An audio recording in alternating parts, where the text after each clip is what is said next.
Ya, ibu-ibu, setelah kita mengetahui permasalahan umum dialami oleh lansia, selanjutnya kita akan membahas bagaimana mengatasi permasalahan yang mungkin terjadi akibat kondisi tersebut. Ya, ibu-ibu udah siap, Bu? Ya.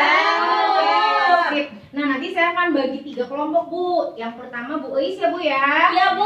Oke, yang kelompok 2 Bu Siska, Bu, ketuanya, Bu. Siap. Kelompok 3 Bu Hikmah ya, Bu. Oke, Bu. Ya, Nah, Bu. di sini kelompok 1, Bu. Bu Eis dengerin ya, Bu. Iya, Bu. Apa yang sebaiknya dilakukan pada lansia agar lansia sehat dan bahagia? Ya, didiskusikan ya, Bu, dengan Iya. kelompoknya. Iya, Bu. Kemudian Ibu Siska, Bu, kelompok 2. Ya, siap. Hal-hal apa yang tidak boleh dilakukan pada lansia, Bu ya? Ya, siap, Bu. Ya, Ibu Hikmah selanjutnya ketua kelompok 3 ya, Bu. Ya. Bagaimana menghadapi lansia yang sulit perilakunya? Ya, silakan didiskusikan Ya, Bu. 1 menit ya, Bu. Iya, Bu. Bilang ke saya kalau udah, Bu. Iya. Oke. Sudah, Bu. Udah, wah hebat nih Ibu Eis, pintar. Iya, Bu. Gimana Ibu Eis nomor 1, kelompok 1? Apa yang sebaiknya dilakukan pada lansia agar lansia sehat dan bahagia, Bu? Gimana? Itu nggak ngasih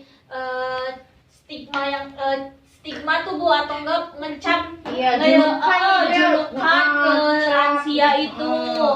Terus nggak ngucilin. Iya, Soalnya iya, kan kalau ngucilin. ibu-ibu lansia kan suka gampang kesinggung gitu Iya, Bu, betul. ya. Sensi. Terus kalau lansia kan kadang kayak anak kecil lagi. Betul. Jadi enggak ngebesar-besarin masalah. Jadi dianggap aja kayak anak sendiri aja kalau ngasih apa. Iya, sabar ya Bu ya. Ini kita harus gitu. sabar. Terus menghindari, jadi kitanya tuh kalau kasihan ke orang tua tuh nggak berlebihan, jadi nggak dianggap Iya. lebay gitu tuh Bu. Jadi ala jadi nggak kadarnya. tersinggung lah ya lansianya. Jadi kan kalau lansia kan kesinggungan, takutnya nanti kalau kitanya berlebihan lansianya kesinggung Iya, gitu, pintar. dianggapnya nggak bisa Oke. ngapa-ngapain gitu Bu. Sip, Ibu Eis pintar. Iya, Bu, Kemudian makasih. sekarang tepuk tangan dulu dong Ibu. Sekarang kelompok 2 Bu Siska. Hal-hal apa yang tidak boleh Bu dilakukan pada lansia? Sebutin beberapa aja, 2 boleh ya Bu.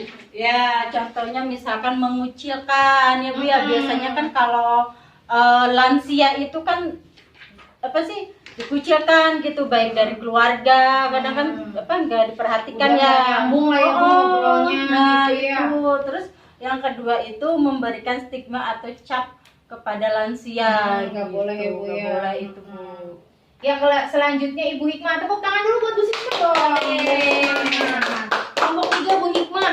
Ya, Bu. Bagaimana menghadapi lansia yang sulit perilakunya Bu? Disebutkan Bu hasil diskusinya. Iya Bu, itu harus tetap hormat Bu sama orang tua, terus sabar atas perilaku yang buruknya ya Bu Ya, ya. kayak anak kecil lagi kan ya Bu. Terus melakukan pendekatan gitu, maunya gimana, mandinya kapan, kita turutin aja Bu, asalkan kita tetap ya sabar gitu Iya. intinya sama orang tua.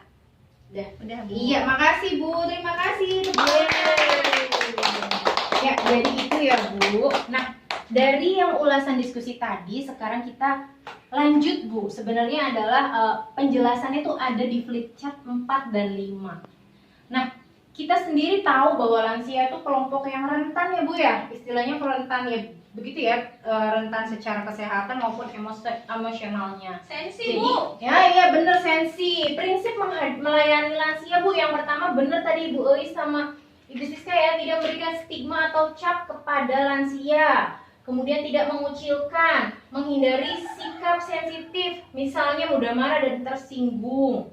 Kemudian tidak membesar-besarkan masalah. Maksudnya kalau misalkan berbeda pendapat, iyain aja gitu, sabar.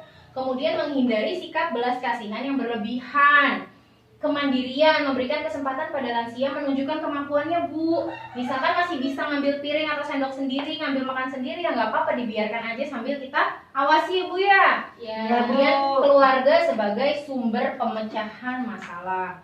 Nah, kalau ada masalah apapun untuk lansia itu kita diskusi ya Bu ya di keluarga itu. Jadi tetap kita mengedepankan musyawarah di keluarga seperti itu.